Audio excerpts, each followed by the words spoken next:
ಮಂಡ್ಯದಲ್ಲಿ 87ನೇ ಅಖಿಲ ಭಾರತ ಕನ್ನಡ ಸಾಹಿತ್ಯ ಸಮ್ಮೇಳನ ಡಿಸೆಂಬರ್ ತಿಂಗಳಲ್ಲಿ ನಡೆಯುವ ನುಡಿ ಜಾತ್ರೆಗೆ ಭರದ ಸಿದ್ಧತೆ ಆಗ್ತಾ ಇದೆ. ಕೊಲೆ ಆರೋಪಿಗೆ ಅಧ್ಯಕ್ಷ ಸ್ಥಾನ ನೀಡಿ ಕಸಪ ಮಹಾ ಎಡವಟ್ಟು ಮಾಡಿಕೊಂಡಿದೆ. ಶಾಸಕನ ಒತ್ತಡಕ್ಕೆ ಮಣಿದ ಕಸಪದಿಂದ ಕೊಲೆ ಆರೋಪಿ ನೇಮಕ ಮಾಡಲಾಗಿದೆ. ಕಸಪ ಶ್ರೀರಂಗಪಟ್ಟಣ ತಾಲೂಕು ಅಧ್ಯಕ್ಷರಾಗಿ ಎಂಬಿ ಕುಮಾರ್ ಅವರನ್ನು ನೇಮಕ ಮಾಡಲಾಗಿದೆ. ರೌಡಿ ಶೀಟರ್ ದೀಪು ಕೊಲೆ ಪ್ರಕರಣದ 30ನೇ ಆರೋಪಿ ಎಂಬಿ ಕುಮಾರ್ ಅವರು 2015ರ ಜನವರಿ 3ರಂದು ಹುಲಿಕೆರೆ ಗ್ರಾಮದಲ್ಲಿ ಕೊಲೆ ನಡೆದಿತ್ತು. ಜಾಮೀನಿನ ವಿಚಾರವಾಗಿ ಹೊರಗಿದ್ದು ವಿಚಾರಣೆಯನ್ನು ಕುಮಾರ್ ಅವರು ಎದುರಿಸ್ತಾ ಇದ್ದಾರೆ. ಕುಮಾರ್ ಹಿನ್ನೆಲೆ ಗೊತ್ತಿದ್ರೂ ಕೂಡ ಆತನ ಪರ ಶಾಸಕರಿಂದ ಶಿಫಾರಸು ಮಾಡಲಾಗಿದೆ. ಶ್ರೀರಂಗಪಟ್ಟಣ ಕಸಪ ಅಧ್ಯಕ್ಷನಾಗಿ ಮಾಡುವಂತೆ ಪತ್ರವನ್ನು ಬರೆಯಲಾಗಿದೆ. ಪತ್ರ ಬರೆದಿರುವಂಥ ಶಾಸಕ ರಮೇಶ್ ಬಾಬು ಬಂಡಿ ಸಿದ್ದೇಗೌಡರು ಶಾಸಕನ ಒತ್ತಡಕ್ಕೆ ಮಣಿದು ವ್ಯಕ್ತಿ ನಡತೆಯನ್ನು ಪರಿಶೀಲಿಸದೆ ಸ್ಥಾನ ನೀಡಲಾಗಿದೆ. ಕಸಪ ನಡೆಗೆ ಸಾಹಿತ್ಯಾಸಕ್ತರ ಅಸಮಾಧಾನವನ್ನು ವ್ಯಕ್ತಪಡಿಸ್ತಾ ಇದ್ದಾರೆ. ಕಸಪ ಅಧ್ಯಕ್ಷ ಸ್ಥಾನದಿಂದ ಕುಮಾರ್ ಅವರನ್ನು ಕೆಳಗಿಳಿಸಲು ಆಗ್ರಹಿಸಲಾಗ್ತಾ ಇದೆ.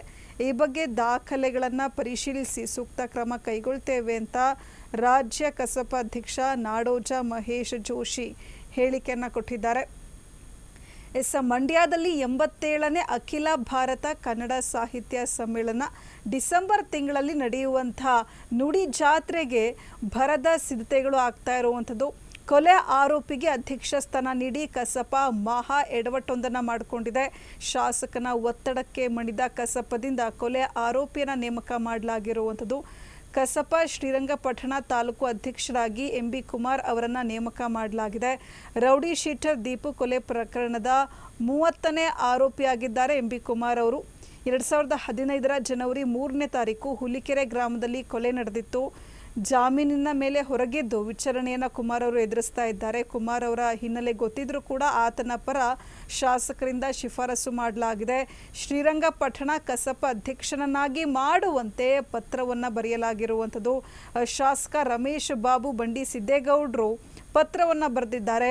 ಶಾಸಕನ ಒತ್ತಡಕ್ಕೆ ಮಣಿದು ವ್ಯಕ್ತಿ ನಡತೆಯನ್ನು ಪರಿಶೀಲಿಸದೆ ಸ್ಥಾನಮಾನ ನೀಡಿರುವಂಥ ಕಸಪ ನಡೆಗೆ ಅಸಮಾಧಾನ ವ್ಯಕ್ತವಾಗ್ತಾ ಇದೆ.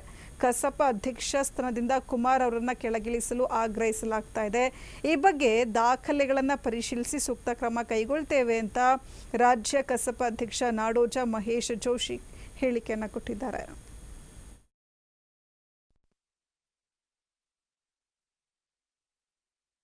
ಈಗ ನಾನು ಅದನ್ನೇ ಹೇಳಿದ್ದು ಏನಂದರೆ, ಈಗಿನ ಸ್ಥಿತಿಯಲ್ಲಿ ಹೇಗಾಗತ್ತೆ ಅಂದರೆ, ರಾಜ್ಯದ ಅಧ್ಯಕ್ಷರು ಚುನಾಯಿತರಾಗಿರ್ತಕ್ಕ, ಜಿಲ್ಲಾ ಅಧ್ಯಕ್ಷರು ಚುನಾಯಿತರಾಗಿರ್ತಕ್ಕ, ಜಿಲ್ಲಾ ಅಧ್ಯಕ್ಷರ ಶಿಫಾರಸ್ಸಿನ ಮೇಲೆಗೆ ರಾಜ್ಯದ ಅಧ್ಯಕ್ಷರು ತಾಲೂಕು ಅಧ್ಯಕ್ಷರನ್ನು ನಾಮನಿರ್ದೇಶನ ಮಾಡ್ತಾರೆ.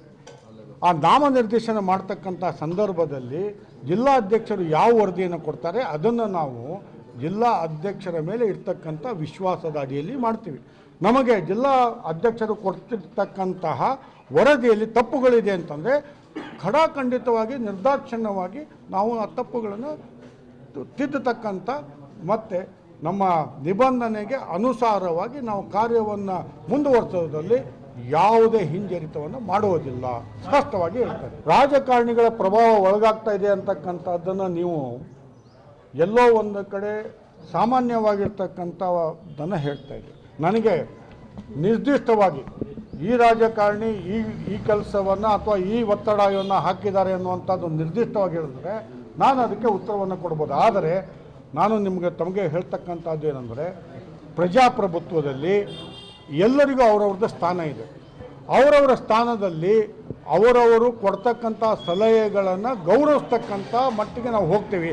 ಆದರೆ ಅವರು ಹೇಳಿರ್ತಕ್ಕಂಥ ಕೆಲಸಗಳೇ ಆಗಬೇಕು ಅನ್ನುವಂಥದ್ದಿಲ್ಲ.